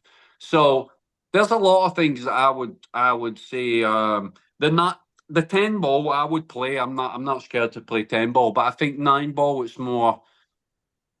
You're not going to watch a guy's going to break, make two Well, balls on well, the side. One's going to come explain over that the though. corner. Explain that, Joe Jay, because a lot of these people aren't like highly versed on 10 ball, right? We Yeah, clearly explain what you're talking about versus 9 ball, yeah. especially with So the matchroom rules. Matchroom rules, 9 ball on the spot versus 10 ball with a magic rack. yeah, so 10 ball with a magic rack.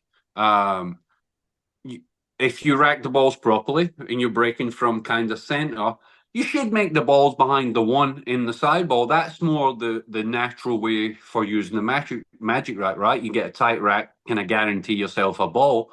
Now, when the top players are playing and they break so good, they know that if they can hit the one ball square, get the cue ball just to stop in the middle of the table, 80% of the time, those balls are going to go on the side, and the one ball is going to dress up all over the corner. So you kind of know where the balls are going to lay, right? So you kind of have an idea of where it's going to sit after the break. You have to be one, hitting it square and hitting it good to get that shot after the break. Two, you know if you hit it where you want to be, the one's going to be up around that corner unless it goes in, and the two and three might come round and land kind of at the corner. As where when you play 9-ball, And you you're got the random 9. racking the Yeah, two. you've got the Random 9 racking. on the spot. You break, you make the 1 on the side, the cue ball comes across, hits the 9, the 2 ball goes 3 rails and comes way up and sits on the top cushion. So you never know where the next ball is going to be. You never know where you might not make the 1. Another ball might go in and the 1 might come short and go side rail back to the top cushion and you never have a shot. So you see a lot more play in the game. You see a lot more safeties. You don't just see, I'm not saying there was constant run-outs in their matches, but there was a lot. There was a lot. There was a lot. There was a lot, but it wasn't like mega packages. It was just enough to, 3s and 4s and 5s and 6. I think, what was it, 7 was in Mosconi? No, actually, both of them ran 6. We thought 6 was Fedor it? ran 7. Yeah. So yeah, obviously it's there, but with the 9-ball, it's more random, and there's a lot more play in the game. And I think it's more of it's not really down to he's just breaking better. It's nothing to Which is do with that. which is crazy because back in the day when you were first coming over to the States and we had the wood racks, right? We're racking Yeah, playing 10 ball. like It this. was a whole different ball game, right? Like Feather in those balls. it was much more difficult to have those patterns after the break, to have the one wired up in the corner. And Yeah, so you couldn't. that you couldn't do it, right? You couldn't get the balls right, That's why right? Shane was the best at it, man, because That he was so good at racking. yes, And when you yes. broke, you might make 1 ball, but when he broke, he made like 5. Yeah, and still And getting a shot, right? yeah, and still getting a shot. And then, like you said, the 1 wouldn't come out like it's supposed to come out. The 1 would just like kind of die off the rack and sit around either the middle, might come up 1 time to the corner, but it would never react the same way as using a magic rack. Exactly. Yeah. Yeah. Um, So it's changed, and that's something Matchroom's done that's very good, right? Tighter pockets, 9 on the spot, in my opinion, and then randomizing the 2, where it can't be in the same place after rack after rack. It's got to be randomized, and I of think course. that's the game was broken prior to that, in my opinion. 100% the game was at one point when they went back to that 1 on the spot, I'd had enough. I was done with it, mate. I went to 2 tournaments and I flew like 8 hours and I was on the plane 2 tournaments in a row I went to. I was on the plane longer than I was in the venue. Yeah. Yeah. You have no control. You can't defend yourself at No, all, period. you can't, mate. And then also when that was happening, if you look back at it, all the guys that were kind of the older school players, Niels, Darren, Mika, Ralph, all those guys were playing good again. They know how to rack. No, it wasn't that. They were using The a wing ball. magic rack and the wing ball was guaranteed. Oh, So yeah, they were yeah, getting more guaranteed. Yeah, yeah. opportunities. Now, when the 9 was on the spot, the break was more difficult. So you had to practice your break more. A lot of people couldn't get it down. So there was more play in the game instead of just tapping the 1, the wing ball goes in and the 1 goes 3 rails and you break and run like 4 or 5 games every set. Which It's is not what enjoyable. we want. You want more playing the game. We never see guys on tour break and run 4, 5, 6. It just No, doesn't really happen. no. It's too tough. It's that, Scott, as well. It's too tough, and then you got to remember a lot of times as well. If let's just say if Shane and Fedor played that last match there, and a referee was racking and they couldn't check the rack, Yeah, I understand. right? Yeah, So now when you're playing 9-ball, and obviously but you're playing everybody match. does that, No, but I right? mean you're playing in matchroom events, and also the equipment's tough. The matches are more tough because the players are getting better because the equipment's got tighter and everybody has to up their game. But then on top of that, you've also got to be sitting there hoping that you get a decent rack as well.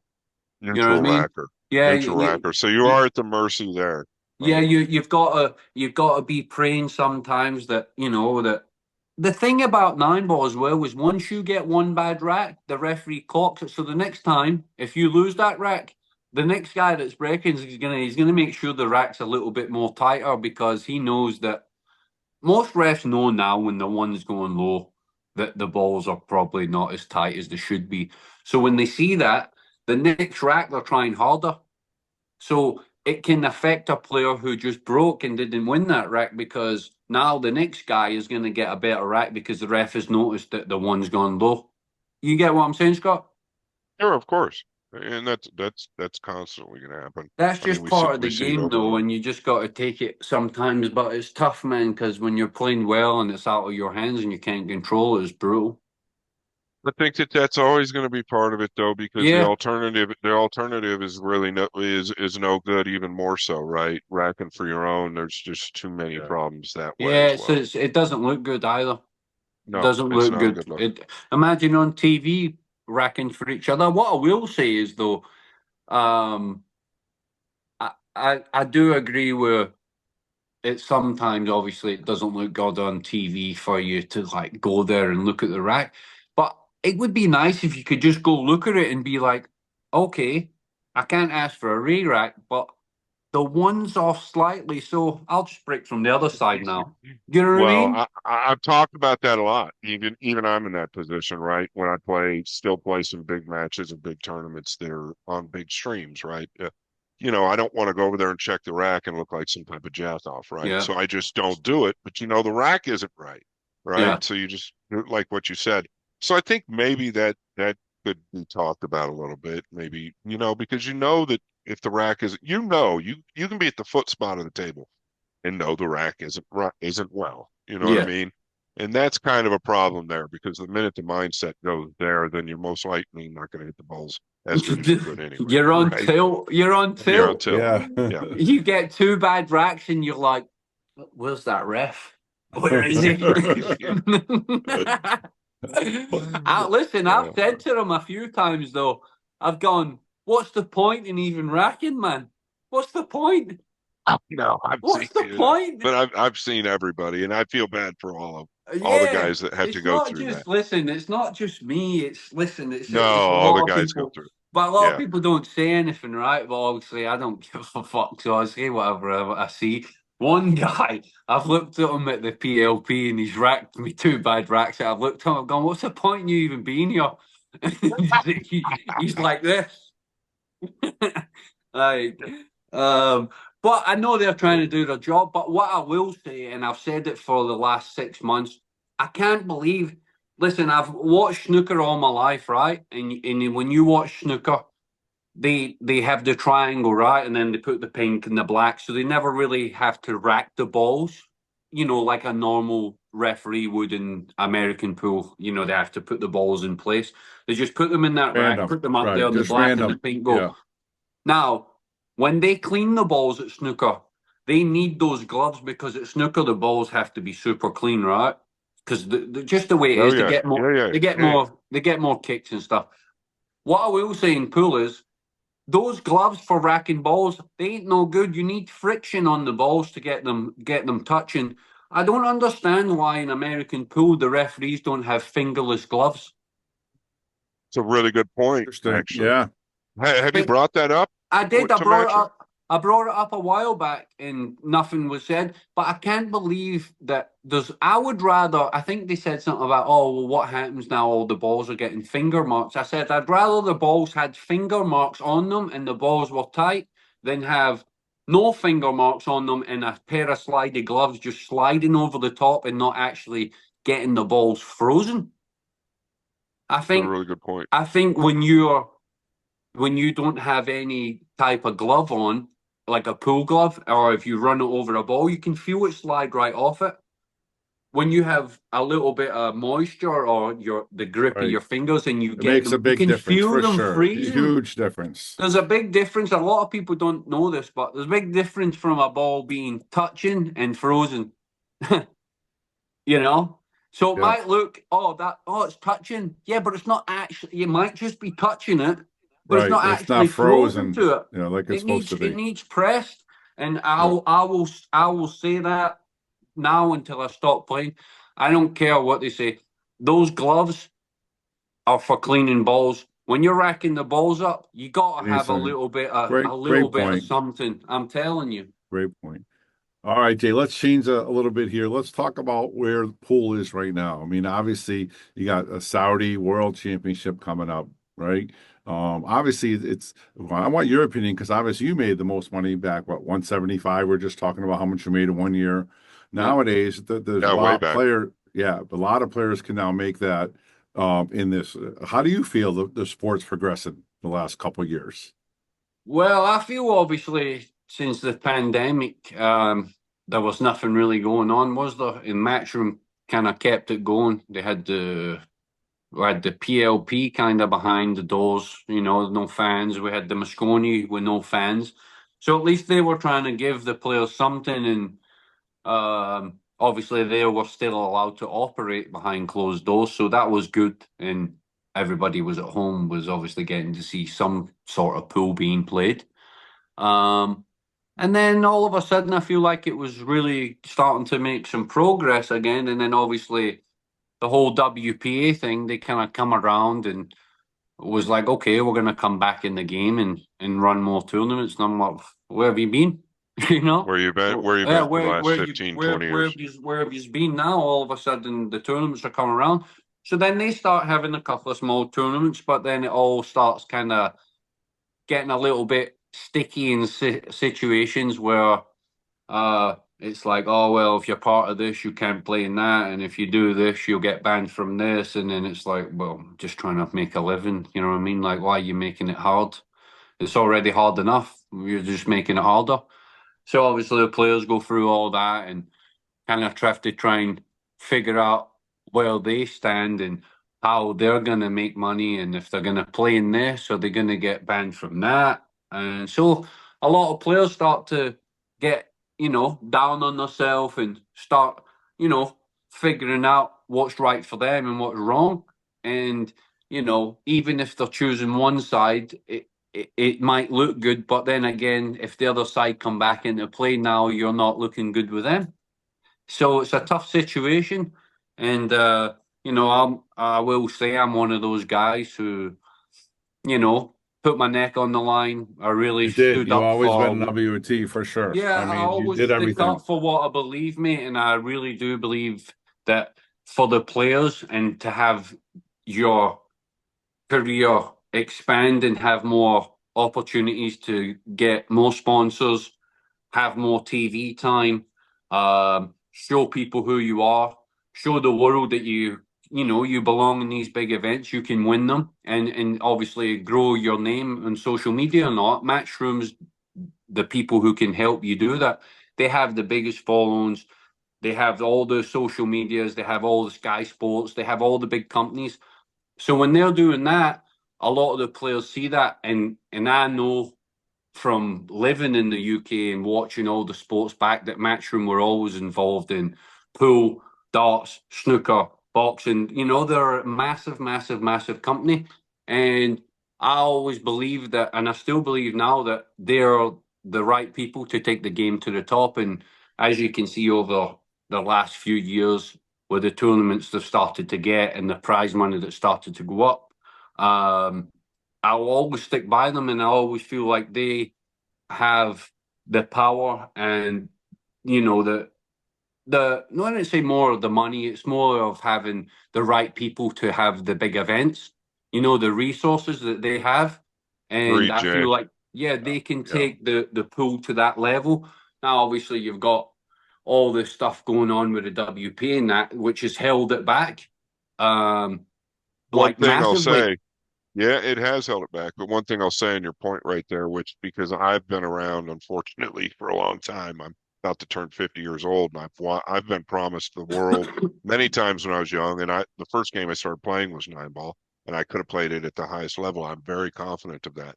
And I've had many promoters come and tell me I'm going to be rich in the next year, and I've watched several of those go down the drain, as you're aware of. What Matchroom has, not to mention their design and their platform is great, but the production, right? Production is really where the value comes in for a guy like you. And you're actually one of my examples when I teach, right? I said, listen, there's guys like Jayson Shaw, Shane Van Boning, Fran, FSR, Fedor Gorst, right? These guys, if you can get on the tour and you can win a major event with the production value and the social media team that they have, and they are as good as it gets, they can turn you into a superstar, and that's how you make your money. I don't see these other platforms able to do that, and that's where really Matchroom shines. 100%. Who? If you watch pool when you see it on TV on major channels and it's all over the world, people see it, right? And they see, like, I go through airports and go different places, and like Jayson Shaw, and I'm like, yeah, that's from TV, right? That's from watching Absolutely. pool from matchroom events. That's not from playing in an event in a pool room somewhere else. Yeah, it's 100K to the winner, but nobody knows who's in it. There's a YouTube channel that's how do people go and watch that? People are at home watching TV, and not on YouTube searching for a big tournaments. So that's where Matchroom, like Scott said, come in. They have that ability to turn a player's life around right and there. give Yeah. them that opportunity to shine and become a superstar in the pool world, or sort of in the sports world. Nice. I think so too. I think WNT, all those guys. Of course, we had Emily Fraser on our first podcast. She did fantastic. Also, I want to say thank you, Jason. You're the first professional player on our podcast, the Boom and Fraser Show. Appreciate you I coming appreciate on. that. But we got to talk a little bit about. We were talking to you about you and Fedor a little bit, and there was a little bit of chatter going on with the you and Shane. Can we talk a little bit about that? What was that all about? I mean, the on Facebook there was some comments you made Well, listen, on there a couple I've of played. posts. I didn't follow it too much what was going on. But I know, like I said, you always like to stir stuff up. Was there anything to that? What was that all about? Well, I saw it too. I saw it I too. I I actually just called Jason when I saw yeah, it. I think so. Yeah, they were playing for big money, but their stake horses were betting this money. Now, I know Fedor said that he'd bet 20,000, right, on this match. Now, Fedor lost 20,000 in the last match, so he said. So, in hindsight, he's bet his 20,000 to win his 20,000 back, right? Which is fine. Yeah. But not why not bet more if you're so confident in winning, right? Why not bet more? So basically, he's won his 20K back, knowing that he's going to get it back, and now he's even. Now, if he wins, he's going to get 40 grand regardless because of the stream. Shane's going to get his 40 grand from the stream anyway. As they Shane's should. yeah, because they're playing. Shane's stake horse is bet. Shane's going to get a percentage if he wins. Now, I'm not saying he's there trying to lose, because if he wins, he makes more money, right? So that's a big thing. You know that if you win, you're going to get more money. So you're not going there to lose in the first place. But what I'm saying is, if you've got no money invested in the match, and it is your stake horses, I'm not saying you're going to lose the match just because you've not bet anything. But it's easy to just be like, do you know what? It is what it is. He's gonna win. I'm just gonna. It's just gonna be enough's enough. And yeah, my stake horse is gonna lose his money, and I might be a little bit mad. But I know I'm gonna walk out here and I'm gonna be good. In a couple of weeks, I'll be fine. I'll get over it. And again, we might do a third one. Well, well, hey, I love you. I love you, but I don't I'm a listen, I've been staked a lot in the first major part of my career till like 2012. I bet almost you knew me back then. I Yeah. was always betting my own money. Everybody Yeah. that knew me back then, I was always betting my own money Yep. because it's tougher for me to play on Bobby Hilton's money than it is Scott Frost's money.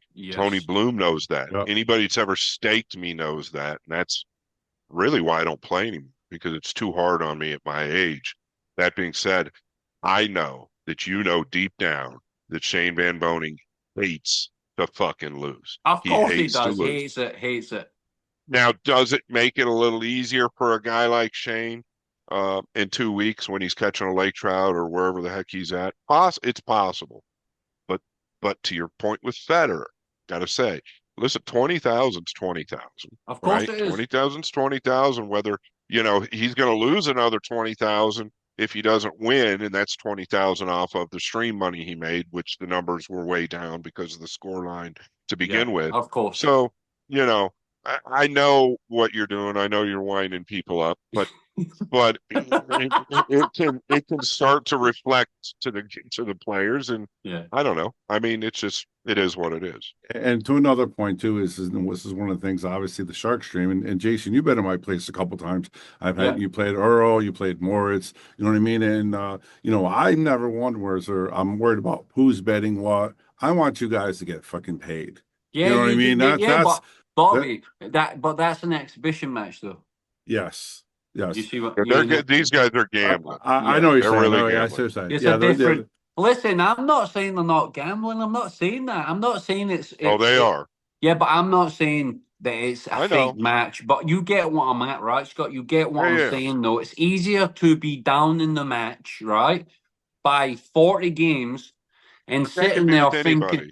sitting there thinking to yourself, all right, I've not got a dime invested in this fucking match. The guy Oh, behind me, listen, the guy behind me is betting 50. He's bet me all my life. I've won the fucking guy millions over his career, whatever. I've had enough. I'm out of this joint. Fedor's playing too good. Shane's just what? on tilt. Fucking got his hat like that half the time. She's fucking hat like that half the time. Fucking, he's like this half the time.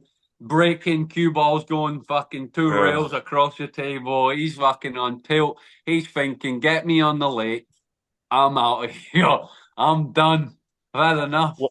Well, here's what I can say. I mean, he texted me during the match a few times, and I How have you better be not careful. told them to move the white? Well, I'm commentating, so I need to be real careful there, right? Like I'm pretty sure Jason's talking. Jason Sword and I work together. I'm pretty sure Yeah. Jason's talking to Federer, and Yeah. Shane and I were talking as well. But Shane's a hard-headed freaking dummy sometimes. Okay, Yeah. you and I both know that. I love him. I love him. But where was I going with this? Um, but Texted you. oh, Shane was texting me, and I'm almost positive, and I'm not trying to be the bearer of bad news, but I'm pretty sure that Shane doesn't want to taste that again from what he's told me. From what he said. Yeah. And that's something you didn't know. It's something really nobody knows. But Uh, you know what? I'll just tell you. I mean, I could pull it up right now, but basically, I'll maybe he just say just had that in a in his short mind. sentence, he said, "I can't fucking beat this guy." Period. He said, "Nobody Uh, fucking beat so this guy." I've got maybe, it right here in my phone, and maybe, that maybe was. after day two, he's had it was. You got a taste of it. Listen, I'm Yeah. sitting there. I'm sitting there when Shane's up 12-4, and I'm thinking, okay, we're right on target, right? Shane's going to do what he Yep. does, and Federer takes control, and I think Federer wins like 22 out of 25 games. Yes. And He did. right then and there, when that happened, the same result after the break every time started happening. I'm watching.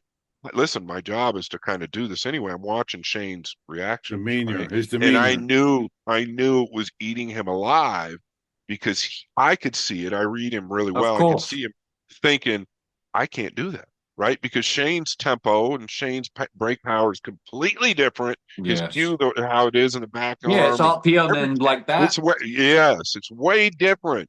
And so I knew what was going through his mind. He's thinking, well, fuck, I got to try and replicate that, right? So Yes, what but you happened? You know can. what happens when he tries to Yeah. do that? You know what We talked happens? about that. It Yeah. goes straight downhill, right? Yes. So now it just a molehill turned into a mountain, right? And I could see it happening.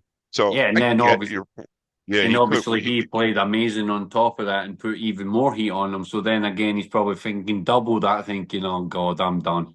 You know what I Yeah, mean? and you and I both know, we all know, Shane doesn't need the money to that No, extent, right? no He chance. he No, doesn't. no Yeah, chance. But yeah. those guys, You know but those what's guys. funny? I Go just ahead. seen that as soon as he got beat, I've just like looked on my phone like the next morning and I see Shane's picture saying signed up for the Midwest Open. I'm thinking this guy's mental. This guy's Well, absolutely he on does tilt. he doesn't go Boston. home, but I told him he needs to start playing weekly tournaments because he's not going to Dubai. I said you're a cheap champion now. You just need to start going playing weekly tournaments. He said, yeah, why not? Right? And that's no, but he's going to go to So, Iowa because he thinks he's stealing. so he's Um, not going to Dubai. I think oh he's playing. shit.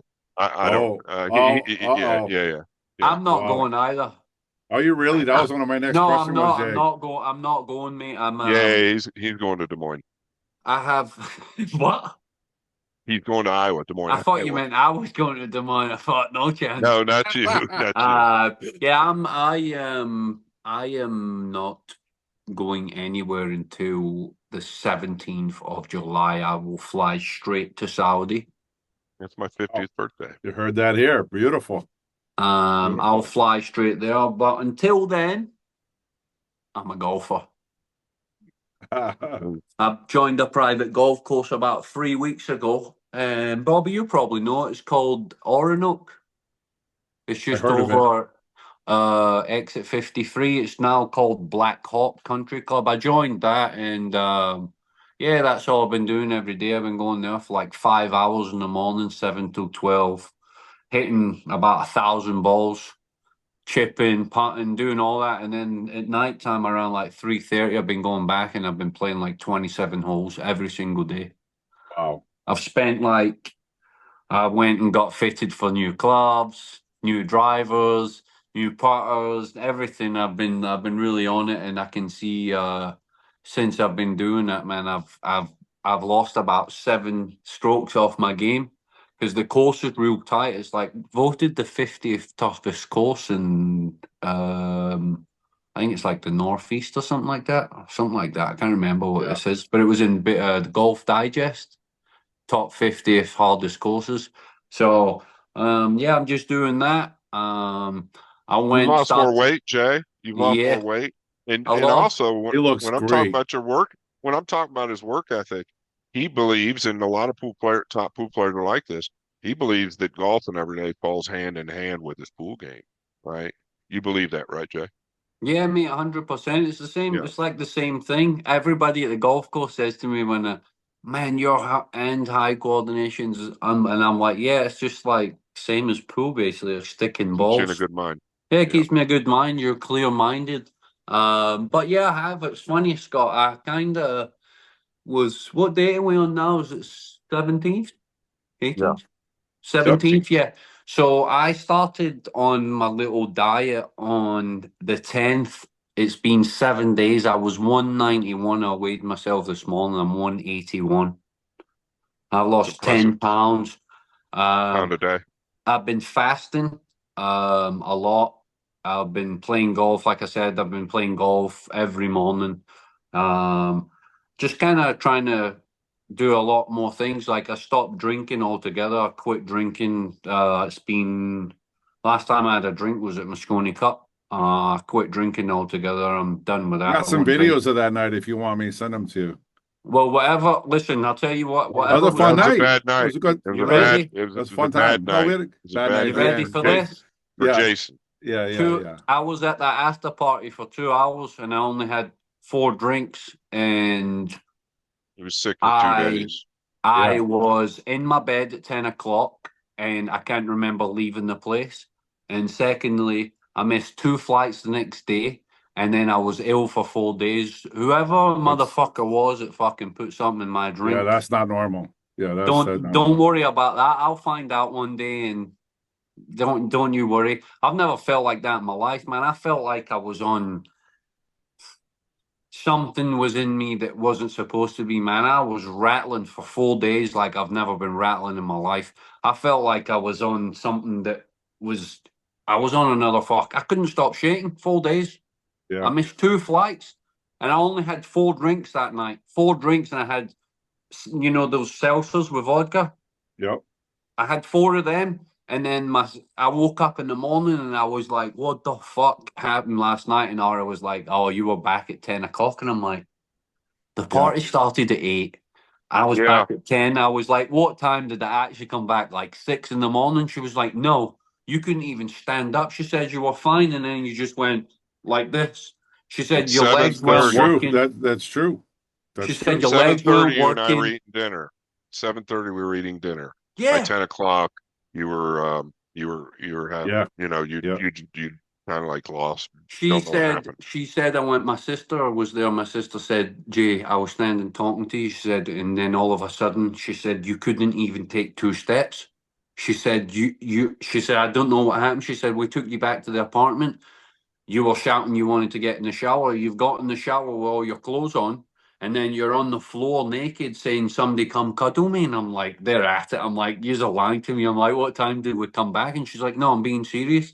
But I was so bad that I missed 2 flights the next day, Bobby. Two. Nuts. That's nuts. That's nuts. And I know That's you. not I me. mean, I partied with you a couple times. You can handle it. You know what I mean? Listen, You're not every missing a flight the Mosconi next Cup, day, you know? every single Mosconi Cup, I'm a 2-day drinker. I drink for 2 days after Yeah. the Mosconi Yeah, for Cup. sure. So whatever happened that night, or whatever the motherfucker done to me, or someone did to me, they got me good. Trust me. So I like to, when I'm drinking, I know what's going on. Even though I've got a good drink in me, I still know what's going on around me. But Yeah, I will never ever put myself in that situation again, because I like to know what's going on around me. Because if something's going to happen, I want to fucking make sure I know what's going to happen. for sure. Well, I And mean, if I that's a can, problem nowadays, right? Is this yeah, if I, happens a lot. brutal This seems me. to happen a lot. Yeah. If I can't control or I don't know what's going on, then I'm not drinking, mate. I don't need it, right? And No. for two, I don't need alcohol to have a good time. I can have a good time anyway. There you go. Always a good time, Jason. Yeah, mate. Always a It's good time, man. just a strange one, mate. That was something that Yeah. do you know what's weird about it though? Somebody told me what they were going to put in my drink. I'd probably be all right, which is mad. Yeah, but when you don't know, it's different. No, Yeah, yeah. it was a I bad do. one, mate. It I was a bad remember. one. I remember. I do remember at the end, like, yeah, you were gone. And all of a sudden, like, what happened? Yeah, it was crazy. And my sister was like, she said, I couldn't even hold you up. She said, your legs wouldn't work. And I'm like, what the fuck? Well, I'm like, no, I've only there had a was few more. drinks. Yeah, there was a little more than that. He actually got into it with a couple of people, but or one person, but it was not you for sure. No, no But chance, mate. I've yeah, never been like yeah, that in my life. Even when No. I've been younger and I was out partying and I had maybe did something that I wasn't supposed to do, right, being underage and being stupid. Right. yeah. I was never ever like in a bad way from doing something I should never have done. But that night was wild, mate, and I just never want to feel And I like should that have, ever that's such a again. shame too, because it should have been such a good night. You know, you being captain of Mosconi, you Of just won course. it. You played freaking amazing. Everything you did with the crowd, that's a shame. I really wasn't trying to go that way with that. I No, was but just, Bobby, to be but honest with you, I had already spoke to the guys in the practice room, and I had told them, look, guys, obviously I like to stay, get drunk, and do whatever, but this time, I've actually booked my flight for 7 o'clock in the morning, so I'm just gonna have a couple and go home, and I don't want to, be on a fucking bender for 2 days, basically. right, So I booked my flight for 7 o'clock that following morning. And when we came out, we went and ate food with Scott and Carl downstairs, and my dad and my sisters and that were there. And then we went upstairs, and I said to them, Emily came to the bar, and Emily bought a bucket of the Happy Dads, the seltzer yes, yep, vodka. And yep, I gave one to Catchy, I gave one to David, and I drank the other four that was in there. And like I said, I was only there 2 hours, and yeah. Yeah, so to you had two an hour, which is one yeah, every like half two hour. an That's Nothing. about hour. Like I normal. said, that's Yeah. nothing. Yeah, that's And nothing. I said to Ara, listen, I'm not going to get drunk tonight. I'm just going to have a couple because Are I you want to leaving in the leave and morning? go Yeah, home and for go back sure. home and get the kids and that. And she was like, okay, that's good. You're not going to get drunk. And then boom, I fucking Yeah, can't remember a yeah, thing. yeah. That's Not one rough. thing. I can't remember. All I can remember was standing at the bar. I went to the toilet. I walked past Scott and Carl boys, spoke to them, and they asked me what was going on over at the bar, and I told them I was having a little, not argument, but more of a like, kind of just trying to prove my point to someone. And then when I went back, finished my drink, and boom, I was gone. All right, let's not talk about that no more. Is that over and under? Strange. Let's talk about Mosconi 25. What do you got? Anything to let us know? Who's captain for Team Europe? Do we Um, I, know yet? What's going I on don't know. there? I would think it's me and Sky again. I would think so. I can't I would see think them so. changing it, Yeah. especially being in Europe. I can't see them changing it. But again, you never know. But I'm sure, I'm sure they would have kind of said something. Yeah. It would be you guys. I would Yeah, I but would I think imagine. they would say something. I can't see Skylar not getting another crack at it. I can't see him not get. He has to. You can't just do 1 year and then that's it. Everybody always gets a second crack at it. Yeah. Two or And as three far, cracks, right? Yeah, Two two or or three. three, just yeah, Yeah. depending on Yeah. what happens, really, right? Two, Sure. sometimes it's two, depending on who you are. Three, if you're really good at it and it's not really been a major flop. It's just kind of a couple Yeah. of small things that happen. So let's talk about that. So obviously you're paying attention to the standings. Your team will look totally different. Obviously, you still have the World coming up and a lot of big tournaments coming up. Have you even sprinkled or thought about it at all or looked at it? Nah, it Not doesn't matter. even. It doesn't matter, man. To be honest with you, me, it doesn't really matter as long as I can get those guys about 7, 8, 9 days before. We're good. We're good. All I need to do is get a hold of them, man, and get them in a room with a Together. couple of Yeah. tables, and we're good to go. Listen, obviously, last year we had Mickey. Great player, great guy as well. Real quiet, don't really just does his thing, and it was his first time, and it was really, really tough for me. It was tough. I'm not going to lie. I had a lot of Yeah. stress leading up to that. Just because he was new, he was really understanding a lot of things that had to happen leading up to it. So I had to really keep getting at him or keep going to Emily and trying to make sure that he was going to be part of it. And eventually it came across in the way it should have, and he understood it. So when that happened, I was more relaxed. But leading 2 weeks before it, man, I was not on tilt, but I was so stressed out because I had all the other guys all set, ready to go. And with him, he was obviously still new and didn't really know what had to go on. So he was still trying to kind of do his own thing Like, and kind of be a little part of the team as well, but still he wanted to play the International Open, and then he wanted to stay and play in the straight pool. And what else right. was on? Was it straight pool and something else? Oh, it was just a straight pool. Yeah, He let's wanted straight to ball. stay and play in that, and I says, look, we can't go there, five of us, and you stay here on your own. You know what I mean? It's not going to work. We have to be together. And then when he came with us and it was all done and we practiced, and he says, I'm glad I came.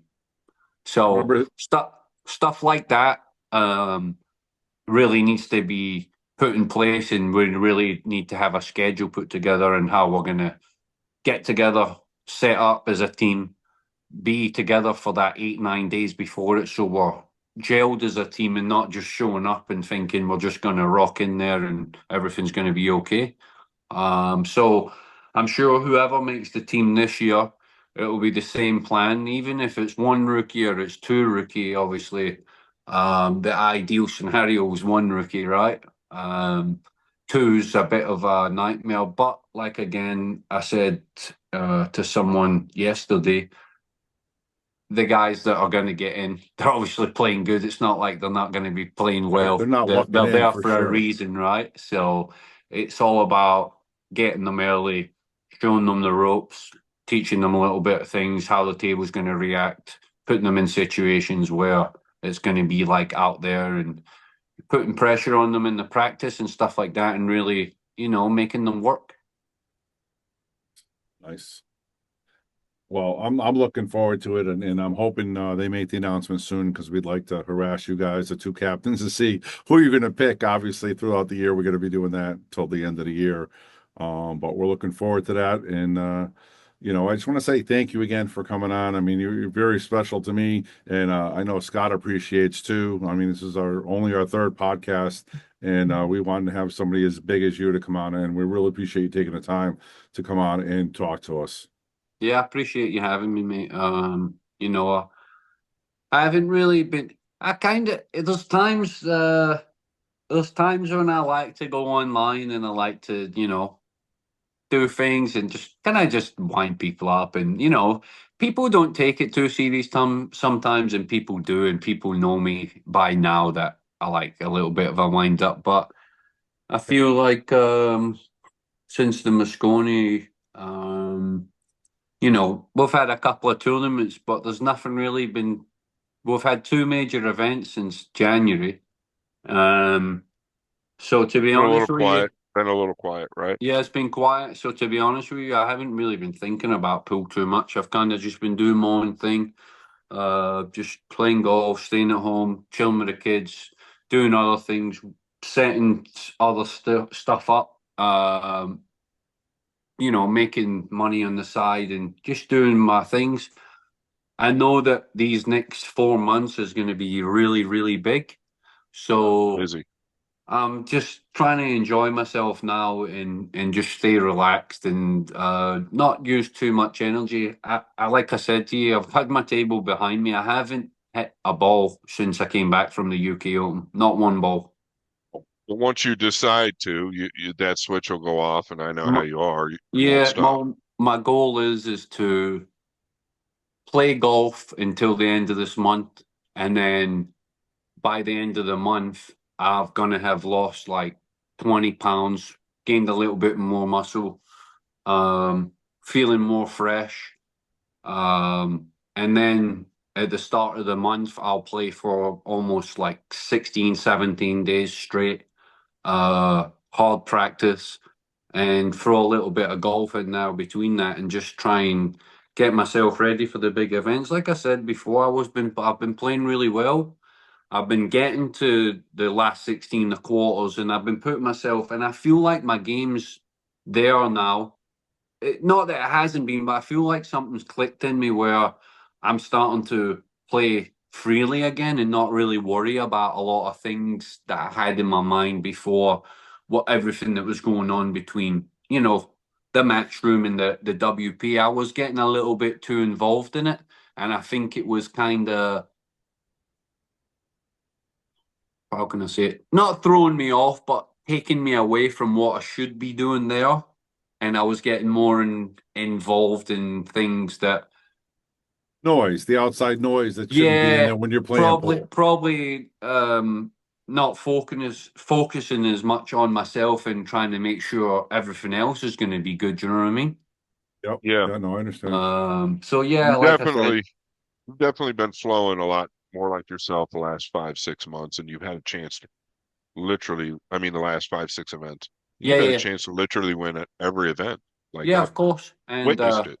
I can feel my games there, and I think a lot of people can see I'm starting to play well again also. Yeah. But I know how pool is. It's a funny game. Can be playing real well, and things are just not running for you. But I know I've been through this so many times in the last 10 years that I've had my ups, my downs, and in the middle, shit's not going right, and the balls are running funny, and you feel your game's there, but you're getting no rewards for it. But I know I said it in It's my coming. last interview. I've said it before that too. I might not win the next tournament.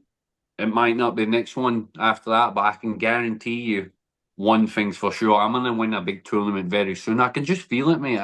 I just know that it's been close, and I've been in that kind of good spot and playing well enough to win. It's all about just getting a It's couple of little things going for you at the right times. good stuff, Jay. Really good. We've been here. This is the longest podcast I think we've had, and I think we could do another 2 hours. We've been here 30 minutes.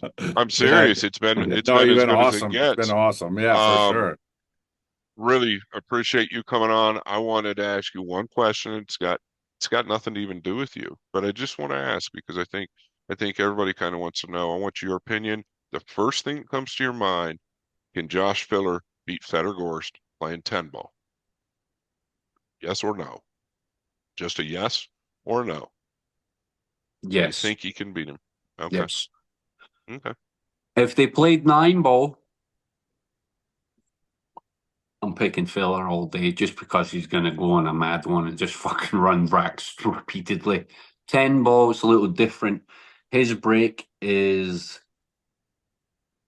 good, but it's not like he doesn't have that sweeping like loop pot bridge. He breaks with open bridge.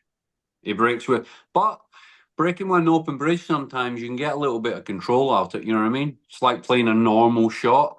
But if you're playing 10 ball and what's just happened, you gotta say Fedor just as far as the break. But when the balls are open, it's 50-50, man. It really is. Yep.